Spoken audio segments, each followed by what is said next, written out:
Thoubal College Thoubalda nauna ming chanduna tamlakliba mahairoi singbu harau tayamna okpa amadi makoigi pukning thaugatpagi Fresher'S Meet 2025 Thouram Students Union na Sinduna ngasi college asigi mini indoor stadium da mahairoi singna Pangthokhpa cultural gi oiba Thouram kayaga loinana Pangthokhre Fresher'S Meet ki Thouram aduda Khangabok Assembly Constituency gi MLA Okram Surjakumar na athoiba mithunglen Thoubal College ki Principal Professor W Binana Thouram mapu aduga Thoubal College ki Retired Associate Professor Dr. S. Lokhol na akhanaba mithunglen oina sarukia khi Thoubal College Students Union gi nauna khanlaba General Secretary na wafum kayasu thamkiba Thouram aduda college adugi mahairoi singna cultural gi oiba Thouram kaya utuna sarukiariba singi pukningsu chingsin khi athoiba mithunglen gi warolda MLA Surjakumar na haikibada hauji ki matamasi yamna competitive oirabani academic education singda tamnariba lairik adu khaktana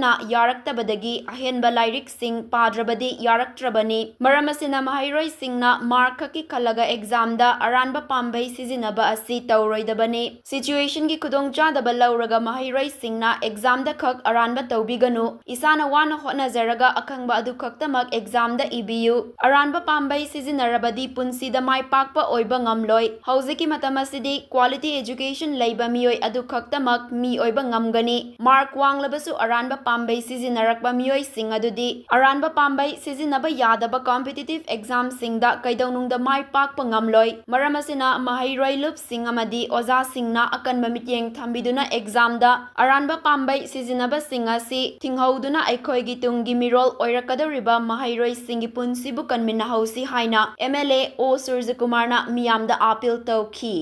Sillaga first division da 80-90% chakidok sorpudi isana pajaraga isana honajamana phangibdo aduna incident mayam amsu thengnagredana IS phangibada koigi 10 class tamakna 3rd division da phawrokpa amada phawrokpa mayam am leigre baduna aina sum tham aina satra singda aduga satra singi student union sing aina thamsini bise situation sigi natragana thoiba environment gi chance lawruga madu exploit tongna tawise aduna sogaduridi akoida khataneba akoigi academic career da khataneba manipur to top state da kuji yengari ba mayam singse